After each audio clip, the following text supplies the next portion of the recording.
हूँ यहाँ उपस्थित महान शिक्षकगण, शिक्षकवृंद और हमारे प्यारे भाइयों एवं बहनों। मैं नमन करता हूँ आज इस मंच से माता सरस्वती को, जो हमारे अंदर वक्ता बनकर, आपके अंदर श्रोता बनकर और सृष्टि के कण कण में मौजूद है।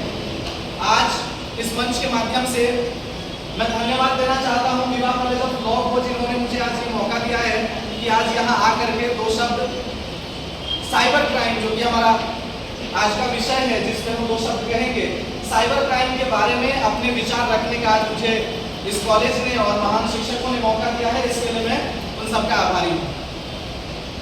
सबसे पहले साइबर क्राइम, ये जो विषय है ये बहुत बड़ा विषय है। इसके बारे में 2 मिनट या 5 मिनट में सब कुछ कहना असंभव ही है, लेकिन फिर भी जितना हो सके मैं कहने का प्रयास करूंगा। जैसा कि हम सब जानते हैं, साइबर क्राइम वो अपराध है जो कंप्यूटर पर किया जाता है या कंप्यूटर और इंटरनेट के माध्यम से। आज इसका प्रचलन बहुत ज्यादा है।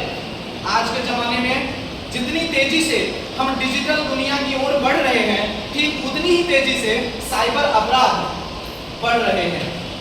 इसको रोकने के लिए बहुत सारे कानून बनाए गए हैं। हमारे सरकारों ने समय समय पर कानून बनाया है, जैसे कि IT एक्ट 2000 बना था, उसके बाद 2007 में उसका अमेंडमेंट हुआ, 2001 में अमेंडमेंट हुआ, रिसेंटली 2023 में उसका अमेंडमेंट हुआ। लेकिन फिर भी इतने सारे कानून बनाए जाने के बाद, इतने सारे अमेंडमेंट करने के बाद कहीं ना कहीं हमारी सरकारें विफल रही है साइबर अपराध को रोकने में। वैसे साइबर अपराध मुख्यतः 3 श्रेणियों में बांटा गया है हमारे भारत में।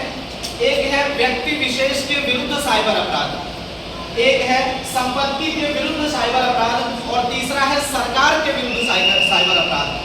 व्यक्ति विशेष के विरुद्ध जो साइबर अपराध होते हैं, जैसे कि हम और आप देखते हैं, हम लोग सोशल मीडिया आज के जमाने में बहुत ज्यादा यूज कर रहे हैं। सोशल मीडिया पे जो भी हमारे फोटोज एंड वीडियोज और जो भी हमारी जानकारी होती है, पर्सनल जानकारी होती है, वो हम यूं ही शेयर कर देते हैं। जो साइबर अपराधी होते हैं वो हमारे जानकारियों को चुरा लेते हैं और वहां से हमें कहीं ना कहीं नुकसान पहुंचाते हैं। दूसरा है धन संपत्ति के विरुद्ध साइबर अपराध। जैसे हमारे व्हाट्सएप पे या मैसेंजर पे एक लिंक आता है और उस वेब लिंक को क्लिक करने के बाद एक वेब पेज खुलता है और जिसमें हमसे सारी जानकारियां मांगी जाती है।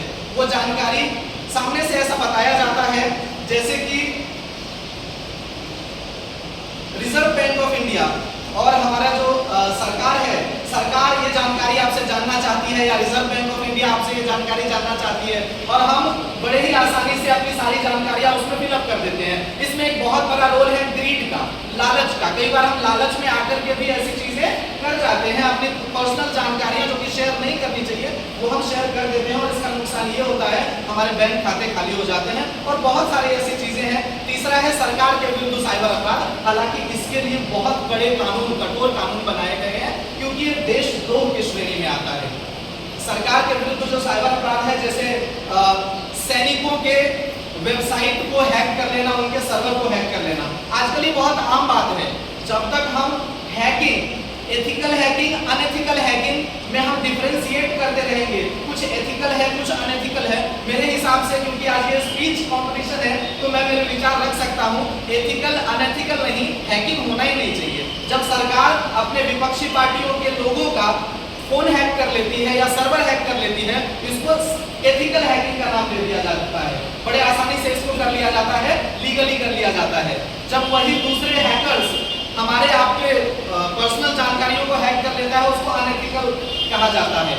AIIMS, all India institute of medical science, अभी रिसेंटली हमने पढ़ा था, एम्स के सर्वर को हैक कर लिया गया हैकर्स के द्वारा।